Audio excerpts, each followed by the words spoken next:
Pretty much finalized a trade deal, and we discussed some other things having to do with national security, etc. Welcome to your Newsmax Daily for Wednesday, October 29th, 2025, the 302nd day of the year.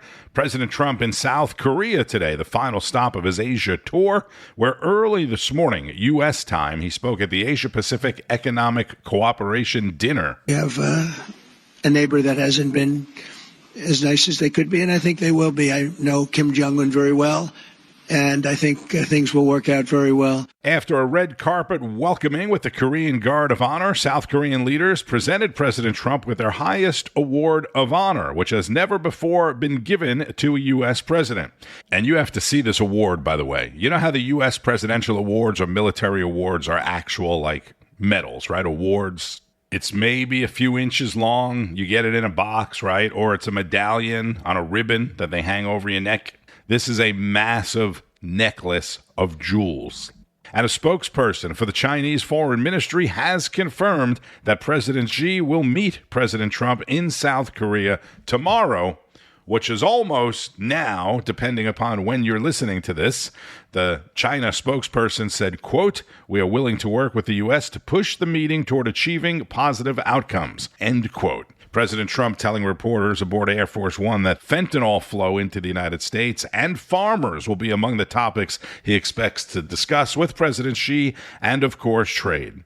Also happening overnight, the island of Jamaica was ravaged by Hurricane Melissa, coming ashore as a Category 5 storm with winds up to 190 miles per hour, making it the most powerful hurricane to ever hit that island, which is so beautiful. Humanitarian basis we have to, so we're watching it closely and we're prepared to move, but it's doing tremendous damage. As we speak, it's right there right now.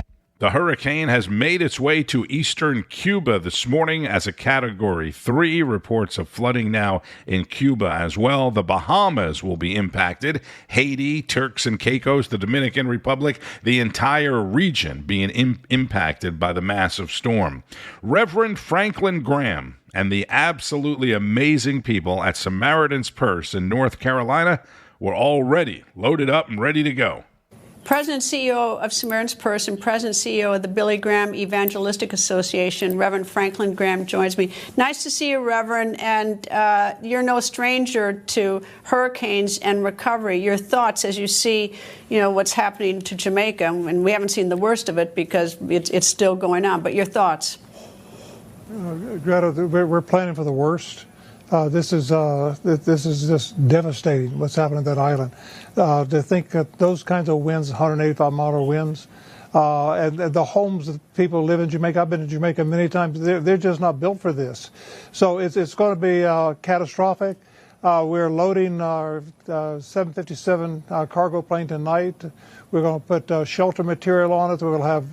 We'll have food on it. We'll have all kinds of just the solar lights, things, cooking, what we call cooking kits, so that people can cook with wood and so forth, wherever they can make a fire.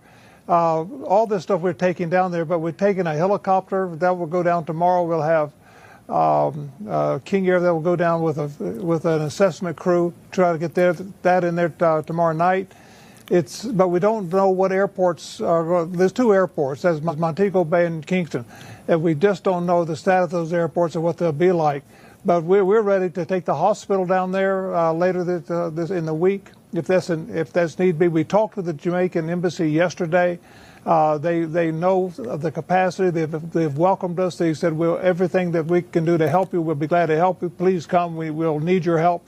So we're going to go, Greta. It's just right now with the storm still in play, it's hard to know exactly what we can do. We'll just have to wait and see. But no question, it's going to be catastrophic. Catastrophic indeed, sadly. You've heard me talk about Samaritan's Purse before. I learned a lot about that organization and got to see all the incredible things they do, all the amazing things they do a few years ago when I was working in North Carolina. It's truly an amazing organization. And shout out to the gang at WBT Radio there in Charlotte. Samaritan's Purse has also been sending plane loads, literally giant jet plane loads of supplies into Gaza. I've also mentioned this before, for the past 2 years since the war started.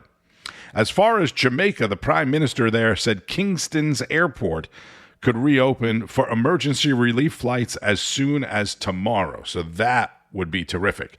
At least 8 deaths have already been confirmed, and unfortunately that number is likely to go up, possibly way up.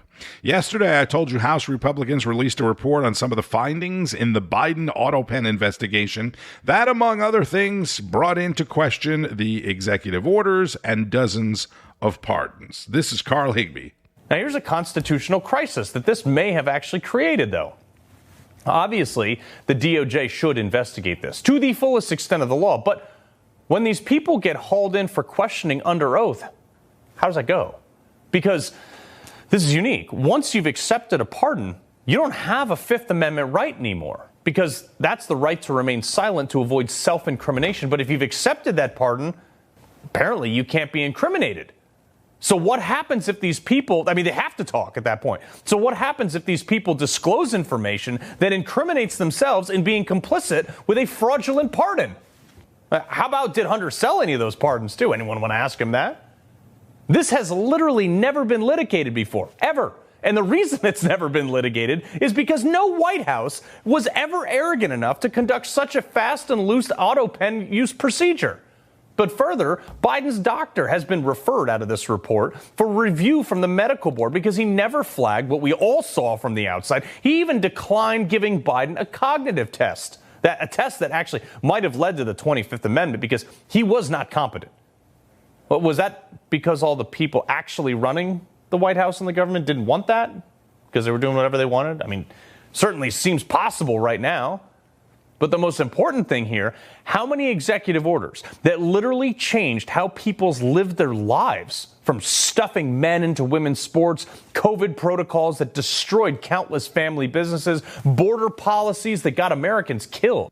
Former Navy SEAL Carl Higbie and Middle East combat veteran is the host of Frontline, now at 6 o'clock Eastern, 6 p.m. Eastern. Speaking of the U.S. military, Secretary of War Pete Hegseth said yesterday that the U.S. took out 4 more drug boats in the Pacific, killing 14 drug smugglers. Katrina Zish and Bob Brooks spoke about it with a few Newsmax expert contributors. Joining us now, retired U.S. Air Force Brigadier General and Newsmax contributor Blaine Holt. General Holt, always great to have you with us and also to tap into your expertise. So let's talk about Venezuela specifically. There's been a lot of hype about that. But isn't that just the tip of the iceberg here? This is global, isn't it? It really is. This is actually the snowflake on the tip of the iceberg. When you take a look at the cartels, and it's not just Venezuela, this is just but a front in this war. It's going to be a complex war, multi-layered, but the cartel's tentacles go through Beijing, Davos, the city of London, every place you find money laundering, illicit activity. You saw the arrests and the crackdowns in Los Angeles with massage parlors and human trafficking. Listen, it's all related. And let's not forget about 70,000 Americans dying every single year because of fentanyl. And it's going to stop. And by pulling on this string, it'll get a little dangerous on Main Street, probably a lot dangerous in some places. But we have to get this done. We have to go in this direction. We also want to bring in former CIA covert operations officer and host of the President's Daily Brief podcast, Mike Baker. Mike, thanks for being here. I want you to talk about this, this mercenary group that Venezuela is alleging that they captured that has ties to the CIA. What do you make of that? Yeah, it's not the first time, Maduro has rolled out this notion that he's nabbed some agents of the CIA. Look, this, again, obviously, this is a little bit different in the sense that he's got B-1 bombers flying over his coastline. He's got a very large deployment out off his coast. So, you could argue the atmospherics are different, but in terms of him looking for a bogeyman, in terms of him looking to rally the population against the great evil empire, it's not atypical for him. General Holt, if this is, and as you said, this is a global issue here with these cartels, and again, the Venezuela is just a snowflake on the tip of the iceberg, to use your metaphor here. Is this a much more dangerous operation than we may realize to take down these cartels that obviously are a massive global network? What will have to happen? It is very dangerous. If you just look at the Venezuelan army and their setup, you're not going to be very impressed. You'll sit there and say, wow, they've got a few machine guns on the beach and a super soaker. But if you look deeper, the cartels globally are armed and dangerous with drone warfare. They have infiltrated governments. They've bought politicians. They threaten to politically assassinate folks. And a lot of this stuff over the last 4 years of open borders leaves us in a bit of vulnerability because the cartels are on every single main street in the United States. And so we've got to come together as communities, support our first responders and military, and understand that we're in for the long haul here. Mike, I want you to talk about all the rumors of President Trump, the administration possibly launching some type of inland attack or an inland strike on Venezuela or Colombia on the cartels in those respective nations here. What do you think about that? Well, they've certainly got the assets in place, right? They've set the table if they do intend to take this fight against the narco traffickers onto land. So, I would say, yes, they're prepared to do it. And after, all these strikes that they've made in international waters and killed at least 57 individuals that we know of, I don't think you could argue that they don't have the stomach for it. And so I wouldn't be surprised. Look, I will caution. I'm old enough that I was in the drug wars back in the old days when we thought we were winning the drug wars. There's a bottomless pool of recruits. So just blowing vessels out of the water isn't going to do it. Right? You're not going to stop it. And then you've got the other side of the coin, which is the demand and consumption side. This is a very complex, very never-ending, it seems, problem. Former CIA operative Mike Baker and retired Brigadier General Blaine Holt on American Agenda. The other big story continues to be the government shutdown, right? Now on day 29, after the Senate failed to advance the House bill again yesterday for the 13th time. Today is the day the nation's air traffic controllers would have been getting paid, but they are not. And a lot of them are not showing up for work. If you have a flight, get there early, stay informed because delays are mounting across the country. Yesterday, I think there was something like 7,000 delays nationwide. We get more from Wake Up America with Republican Congressman Ryan Zinke of Montana. Welcome back to Wake Up America. So federal workers are bracing for more missed paychecks as the government shutdown stretches nearly a month long now. Yeah, and as a result, America's largest federal workers union is now demanding Democrats and Republicans end the standoff immediately. Joining us now, member of the House Appropriations Committee, Montana Republican Congressman Ryan Zinke. So let's start with the federal union. They are basically calling for both sides to find a way to reopen the government, but it's actually the Democrats who have to find a way to reopen the government. And that's the Democrat base, government workers who are now not getting their paycheck. Do you think this is going to make a difference and move this ball forward? Well, I think it will make a difference. But, as a former Navy SEAL, I can tell you this is a really bad idea executed. Shutting down the government is always a bad idea. It costs $400 million a day.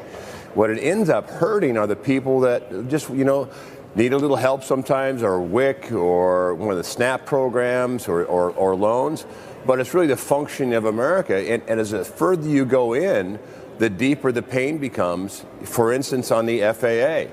While you see that the air traffic controllers themselves are critical and essential, a lot of the contracts that keep the airports running, the lights, the screens, the maintenance, they atrophy over time on contracts. Now, it will condense. We won't have unsafe skies, but we'll have more delays. So this is going to hurt. I think the unions pushing in and say, look, this is hurting our population. It shouldn't get hurt. A lot of federal employees do great work, but they should get paid for it.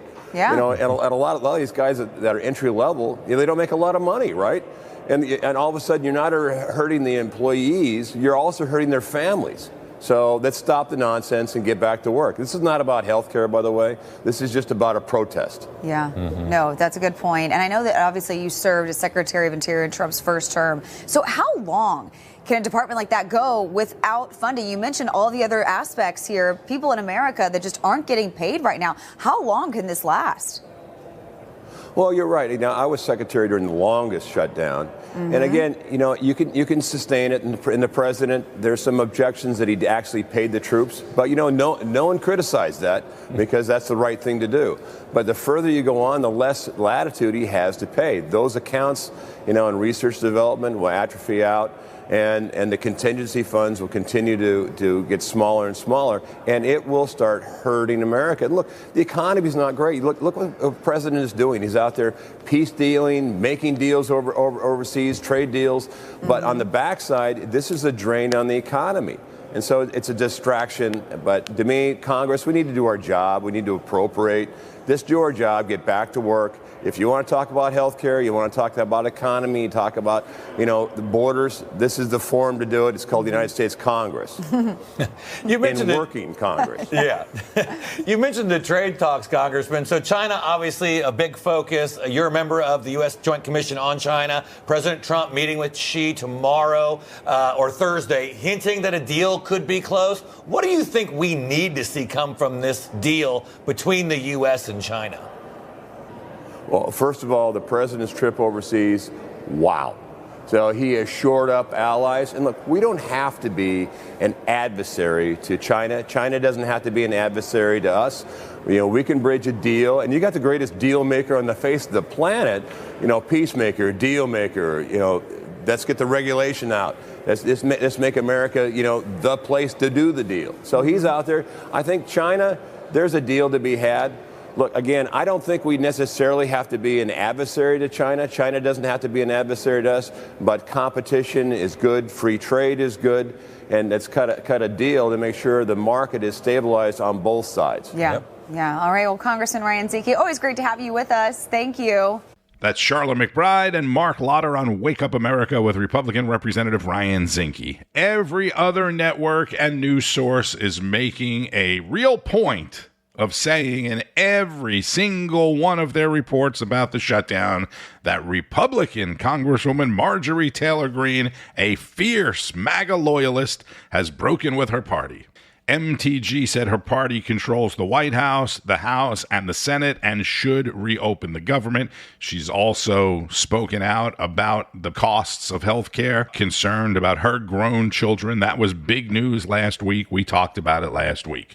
And with all eyes on the New York City mayoral race and extreme Democrat candidate Zohran Mamdani, Republicans are apparently gaining ground in the blue state of Virginia.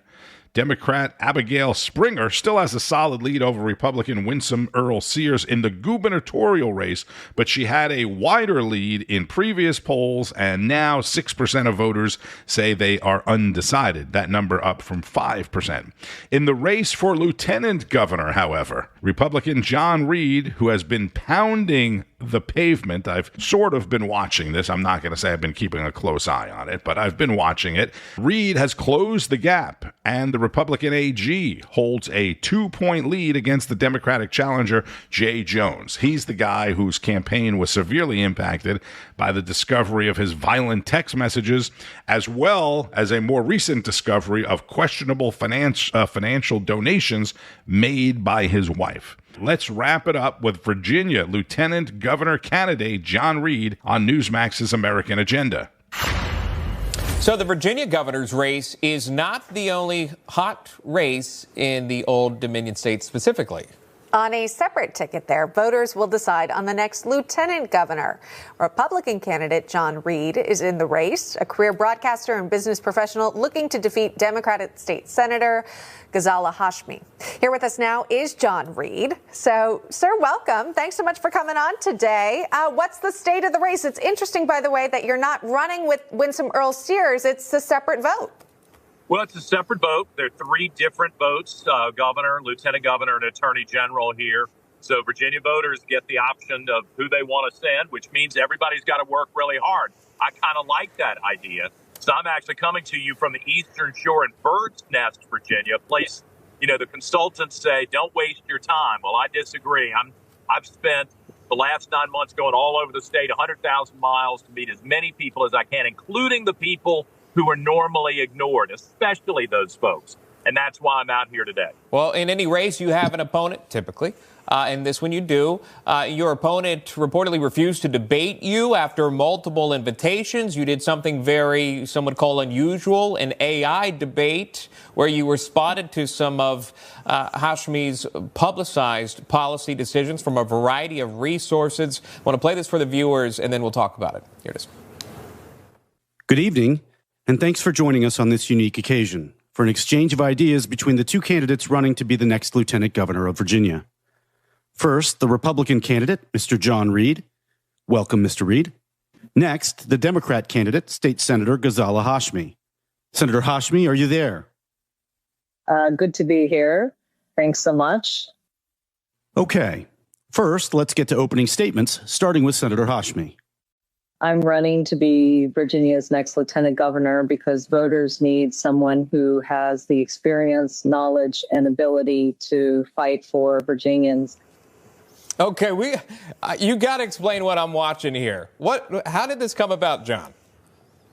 Well, 125 days I waited for her to agree to what used to be standard practice, one debate. Now, I offered 10 debates, but she wouldn't even do a joint appearance on national public radio. And I know what she was doing. She was assuming that her $5 million of George Soros and out-of-state money would allow her to buy a lot of TV ads and buy this seat.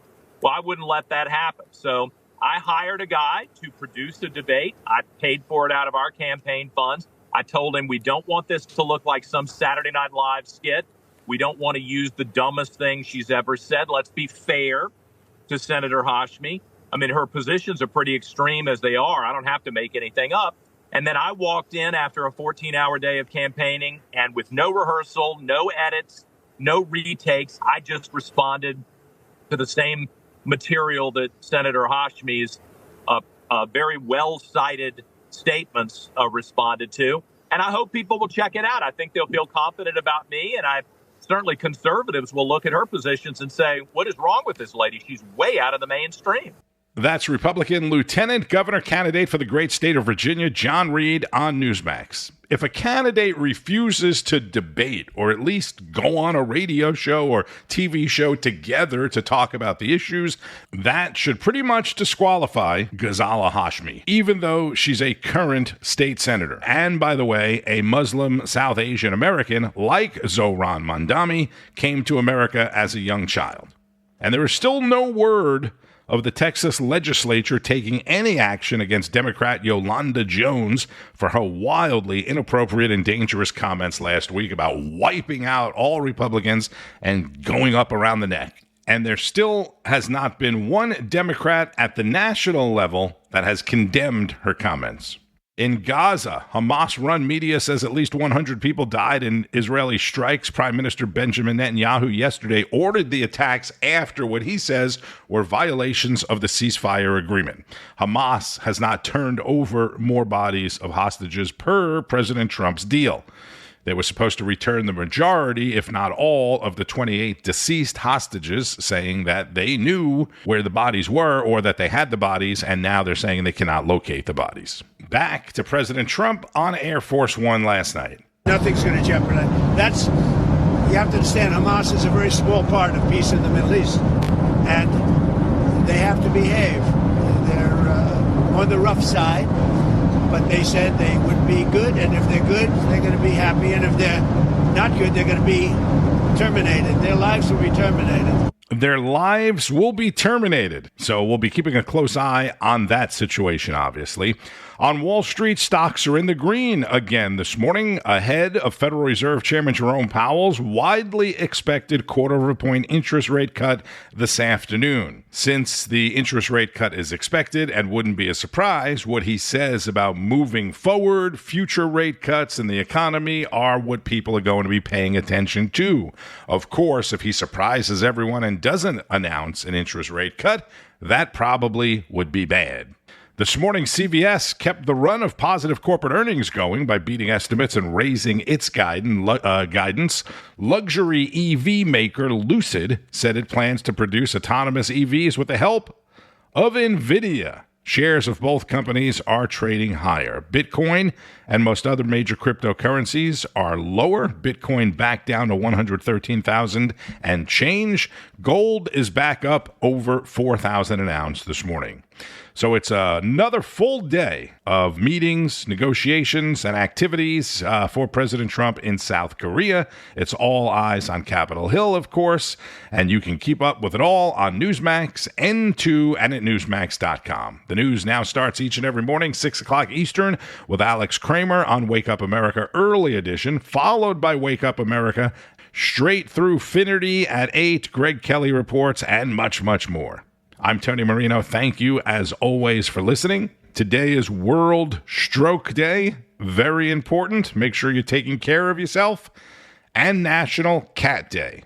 I say this all the time. I don't know how many cat days we have a year, but I don't want to leave them out or the cat people will come after me. And also for my friend Greta Van Susteren. National Cat Day. Enjoy the rest of your day and keep on fighting the good fight. News breaks every minute, every day.